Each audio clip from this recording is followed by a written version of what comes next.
All right, guys, welcome. This is the first ever NCUT, Second ever. first posted, second recorded ever movie review we're doing. Now, this is Scream 6. We have talked about this already to ourselves and to the computer, but apparently it didn't want to save, so this is it. Now, the synopsis of the movie initially is about you've ever watched Scream 5, the one before this? Watch it again because it's basically an extended version of it. That's about it. It's that movie. It's that movie. They have ridiculous physics in the goddamn movie, which make zero sense half the time. But that's fine. We'll move past that. And apparently, Ghostface has now followed them to New York City, and he wants to not be friends with them. Let's put it that way.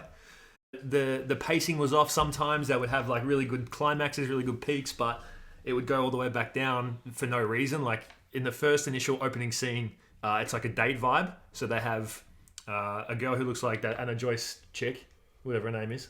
It's like Margot Robbie. Yeah, Margot Robbie's double in... in Babylon. Babylon. Yeah, true. I even forgot she was in there. Sarah Weaving is her name. That's her name. Thank you. Yeah. About to Google that shit. Sarah Weaving. Sarah Weaving. And she is on a date, then she gets taken out to this alley, and she's apparently a movie writer, or she's a reviewer or something. She's a professor for slasher films, and she Oh, literally there gets you set go. up in the slasher film 101 way and Yeah. gets murdered. And Yeah. it's just like... She doesn't see at all. No. She apparently studied this her whole life and doesn't see it coming. And Makes no sense. seeing random people off dating apps 101 is you don't go in some random dark alley Yeah. to meet them for the first time. If you're Yeah. on dating app, you're meeting someone for the first time. Yeah, because You would literally go to somewhere that is populated and Yep. has lots of lighting so that you can't get, And you and I do a thing is that if we ever get a date, we text each other the address just in case. That's true. We're going to get jumped by the husband or something. That's true. Yeah. It was basically just a reboot, a soft reboot of the fifth one or whatever the number we're up to now, 7 or 8 of 9 of them. 9, 10, whatever Yeah. we're up to. So basically, Ghostface is one of the students at the start. You know that immediately. That's like not even a spoiler. You know that straight away. And then eventually, that guy then goes home and he's calling one of his, I think his boyfriend or something like that. And obviously it's the real Ghostface who picks up the phone. It's not his boyfriend, and he thinks he's playing with him because he's thinks he's Can't thinks say that. no. You can't say that. An easy way to get straight into the movie, right, without having to affect the main cast. Because obviously you couldn't go straight into the movie and just immediately 5 minutes in the movie you're killing Jenna Ortega or you're trying to kill her sister. Yeah, So you got to somehow get the violence rolling. true. And get the, you know how they do like the 5 minutes before the movie, Yeah, as the movie starts, Setting and then it cuts to the, yeah, the thumbnail of Scream. yeah, So they had to get to that somehow. yeah, yeah. You can't really go straight into it by trying to kill True. So the main people. They So brought just, in random people just to kill and them then off immediately. It's an easy segue to bring in True. the real Ghostface. Yeah. Yeah, so after all this sort of happens and you sort of really get into the movie, but then the pacing sort of becomes a bit odd. Like you have, like I was saying, you have like the first kill, which is with what in 2 minutes, 3 minutes, yeah, and then the second kill's a instantly minute after after. that, and then the third kill's a minute after that yeah, one. So. and then it goes super slow, and then they sort of try to figure it all out and get the story rolling, but it really doesn't connect. That's one thing that's good about this movie that you can give to them is that they're not trying to beat around the bush of what sort of movie they are. It's just a slasher film, and it's from the start to finish. It's people getting slashed, Yeah. and getting killed. Yeah, So it's not like they're trying to make it the most gripping plot line ever. It's Thoughts? it's just it's just what it is. A slasher film. Just a grip roper. I'd say that. It's just what it is. What it is. It's a slasher film, and the plot armor is unlimited for the main characters. Everyone else is just fodder Yeah, for the killer, who's somehow unkillable, unbeatable. yeah, Who has unlimited armor, blue potion, and can Shield never up. get injured or hurt. yeah. Shield up. And you can, and for some reason, the protagonists never listen to Zombieland 101, Jesse Eisenberg, which is double tap. Exactly. And they never double tap the killer. Never. If they double tap the killer, this series would have been over in Scream 1. Yeah, literally. If Ghostface is on the ground and you whacked him over the head, give him another whack in the head. Yeah. And kill him. They had so many opportunities in the movie to just knock him off, but Yeah. it never happens. Never. It's always like, I mean, I know it's a movie and shit, but it's just, there's no proper physics to what you would No. do. You have an opportunity, wouldn't you nullify the opportunity? Exactly. The only good bit sort of that didn't show any of that type of bullshit was at the very start when he goes into the convenience store and there's a shotgun at him and he dodges it pretty well and he sort of sneaks up behind him and then uses that shotgun. Yeah. That was kind of cool Yeah, because he doesn't usually use weapons, right? Sorry. He'd just go straight back to using the knife. Using the knife. So it was good to see him use something else. But Yeah. other than that, you don't really even need to use a knife in this because you don't die from it. No. You get stabbed 150 times and it doesn't matter. Exactly. Your vital organs are about 4, maybe 5 centimeters inside of your stomach, inside your chest, but they can get stabbed by a 30 centimeter long knife and just be fine and be at the end of the scene, be running on a leg that was broken or moving an arm that was severely cut down to the main vein, bleeding profusely, and they can just pull themselves up or punch someone in the face or Jenna Ortega gets stabbed in the back and she and apparently doesn't even feel it. Nah, super. Like I said, plot armor was extremely strong in this movie more than ever. More than ever. And, this is like one of the biggest movies to take over that. I think the gore in this one was a lot more as well. I think they zoomed in a lot more on the stabbing as well. Yeah. Sort of like in the same way that they did it in X, in Pearl. Yeah. I don't know if maybe the director of this movie took inspiration from the director of X, because in X the knife kill, one of them is very realistic looking, and like you can't even tell that it was a dummy. Like the transition from when she's stabbing the guy to it being a dummy is so seamless that you can't even tell. Like it literally looks like she's stabbing the real actor in the face. So I think maybe in this movie they wanted to make it look more. They just wanted to go all out in the gore. Yeah. Another thing about Ghostface himself stabbing. I've never seen a more violent Ghostface. Yeah, he was probably the definitely most violent, and he was probably the most angry he's ever been. And he wasn't doing just like one stab and then just like holding them there, and then it's just like they drop slowly and fall to the ground. It was like, I'm gonna stab you like 30 times in the gut, and he starts twisting. Yeah, he starts twisting and turning the knife as well. This one, and there was even a Kamehameha with double Ghostface. Oh yeah, there was a Kamehameha. 2 Ghostface, doing an emote pretty much. Yeah. They literally did a Fortnite emote. They L-danced on their bodies. Exactly. They did a nice little 1-2 move. Yeah. Emote on one of the characters that they should have killed, should have been dead after being stabbed multiple times, yet survived. Even about the 5th movie that they did when they killed Officer Doofy. What's his name? What's his actual name? Dewey. Thank you. Yeah. I always think of Doofy. It just is what it is. Officer Doofy gets stabbed and you can see sort of his organs come out in a way. Almost identical kill, but apparently this guy walks away from it. Exactly. It makes no sense. Yeah. All girl. Probably give it a little bit spontaneity. Yeah. So the whole movie was kind of off and stuff, and it was almost like the script writing was so bad that you don't really know who the killer is as well the entire time. So it's hard to pick who it is. You kind of, you obviously pick it, but then you double guess yourself, and it's like it can't be, it can be.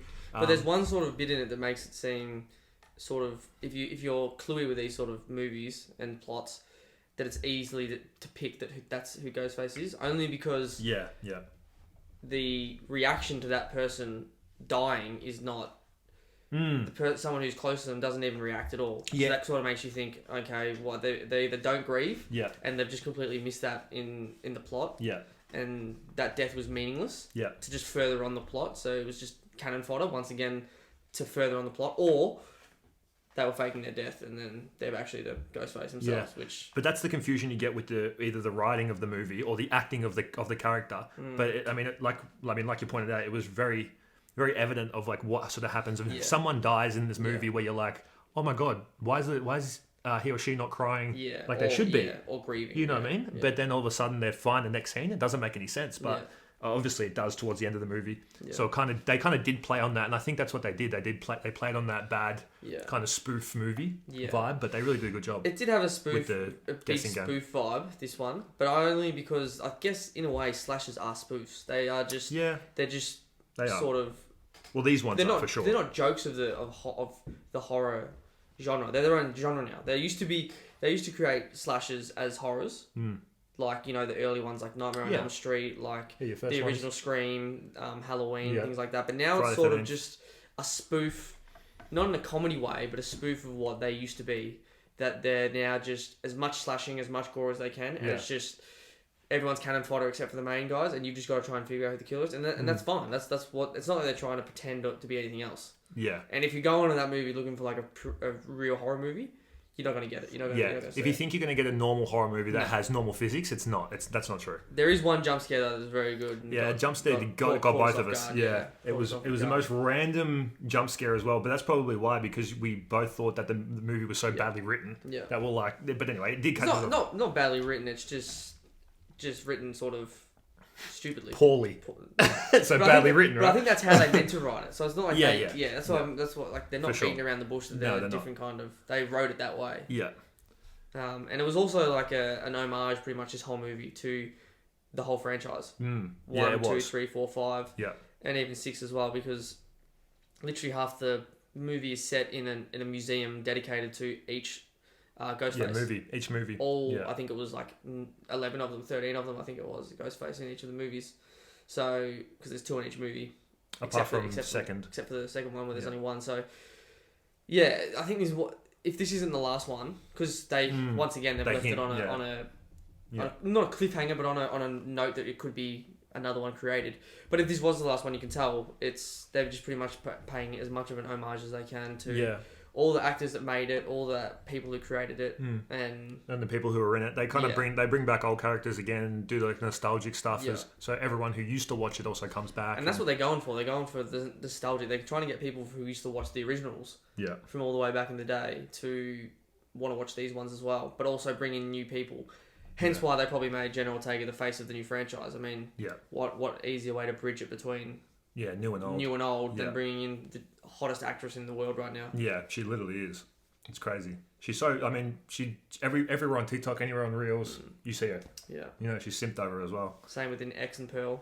Well, actually, no, just X. Just X, yeah. Speaking about her, there was a really weird dynamic with her and the other guy, Chad. Yeah. Why did they have such a random love making, like not scene or anything, but random, just romantic Yeah, lots of off-screen relationships? Yeah. relationships, Storyline and off-screen, storyline. it's Yeah, just- that you're just meant to make up. Yeah, you're just fill meant it to, in your head. fill it in. Yeah. Yourself. But once again, it's because the movie isn't about the plot. The movie is purely about these people are getting. There's Ghostface. He's a killer, and you've got to figure out who it is, and he's just going to try and kill Sam and Tara and their friends. That's it. What I thought they tried to do initially was that they brought him to love her or have a bit of a love-making scene type of thing, just to make him a bit more of a vital character. Yeah. Kind of thing, because he was sort of just a throwaway, and he was definitely thrown away and somehow reborn. Yeah, plot armor. Yeah. Just the plot armor. That's all. They that they was. did have a really good sort of like almost like a six bench person coming on, and it was the neighbor across the road who was Yeah. her boyfriend, Yeah. who she's secretly been seeing, But once could again, have been. Yeah, but they couldn't make it 2 in a row. And that's why that sort of rules him out of being Ghostface, because it's Yeah, like, well, well, it last couldn't movie. be him because the last one was like that, and then so when you see the movie, it pretty much narrows it down to like it could only be these 3 people, Yeah, or it's some random person from like the first or second film that they're just bringing back. well, initially I thought it was at the very start of the movie. Jenna Ortega was going to go up with this frat guy, and I actually thought the frat guy might be one of the main characters, but yeah. he Could have been, he yeah. got tased in the nuts pretty quickly Yeah. and kicked out of the movie. Yeah. So he didn't do crap. Right, where I don't know if we want to do spoilers yet within the movie, but we It's might. just the fighting logic. The final bit. It just goes back to double tap. And It does, fighting logic. But the final bit was so stupid, right? One of the people run at Sam, and this person has a gun, and he runs at doesn't her. even fire the gun. Yeah, they especially run after especially after she's been firing the gun herself. Correct. It makes zero sense. Like, I mean, I think that was just bad writing in general. Yeah. But I mean, besides that, the whole movie was kind of okay. Like that, like in terms of logic and shit like that. It was pretty funny, some of the scenes as well. Like, Yeah. we laughed. And that's at where a it few goes of them. back to like, are they just sort of? It's not a spoof in the same way that Scary Movie 1 and 2 is. Scary Movie 1 is literally a spoof of Scream, Yeah. but it's a spoof of slasher films now. Like they're just there for. Let's see how many people we can kill. Yeah. And then get to the end, and then the killer gets killed. I always wonder if they play on Scary Movie. Just because that character, they like almost made that character. Yeah, Ghostface is not as scary anymore because of that movie. Well, that's another way of bridging the new and old. Like I only ever found out about Scream from Scary Movie. That's the only reason how I knew about it. Right. So I think a lot of people are like that too. Yeah. Because Scary, it's just one of the greatest movies of all time. it is a good honestly. movie. It's a great movie. Yeah. So what do you reckon the movie's going to end up? What do you reckon the next one's going to be if they? Well, if they I don't know if they'll do another one, but obviously I reckon they have to because there's 3 in all. Yeah, all, three. so kind of, Yeah, but they've also 3 in the you already know what the next one's going to be. It's going to be Yeah. Sam Yeah. is either taken over by her dad mentally, Yeah. or somehow the dad figures out a way to become Han from Fast and Furious franchise and come back. Reboot. Yeah. Yeah. Hopefully Skeet. Somehow rebirth for the third time. Hopefully Skeet Davidson comes out here and fixes himself. Yeah. So obviously Sam has has schizophrenia and sees this guy in every goddamn mirror she looks at. Yeah. So probably she will either take up Ghostface and maybe terrorize her friends and stuff. They and her lead sister on with that a little bit for the whole movie. Yeah, her sister tries to sort of pull her out of it. Maybe that might be the next one. I mean, if they do it, is another question because it's so.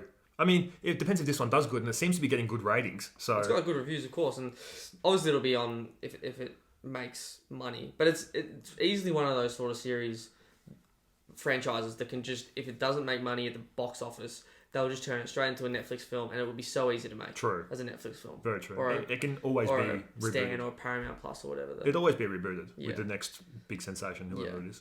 Yeah. Yeah. So what do you reckon you rate it out of what scale do you want to use? Do you want to use our random scale or just out of 10? Well, we don't have a random scale now. So we can do the NCUT scale, which is out of 7. Rate it out of 10. I would rate it probably like a 6, only because like the set was cool. For a slasher film, it was funny. It was cool. It was good plot. It was good sort of action scenes. Good deaths. You didn't exactly know who the killer was. You probably, if you put 2 and 2 together, you could probably figure it out pretty easily. But if you're just going there and just watching it and not really thinking too hard about it, it's good. Like, you don't know who the killer is. It doesn't make it obvious who the killer is. Yeah.